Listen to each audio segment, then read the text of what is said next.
একবিংশ শতাব্দীতে সবচেয়ে বেশি পেনাল্টি মিস করা খেলোয়াড়ের তালিকায় সবার উপরে আছেন মেসি, তারপর টট্টি এবং তারপরেই রয়েছেন রোনালদো। আসুন দেখে নেই এই শতাব্দীতে সবচেয়ে বেশি পেনাল্টি মিস করা খেলোয়াড়ের নাম।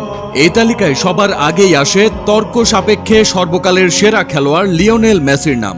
আজকেরটা সহ মেসি মোট পেনাল্টি মিস করেছেন 23টি, যার হাত ধরে আর্জেন্টিনা জিতেছে কোপা আমেরিকা, জিতেছে ফিনালেসিমা, জিতেছে বিশ্বকাপ।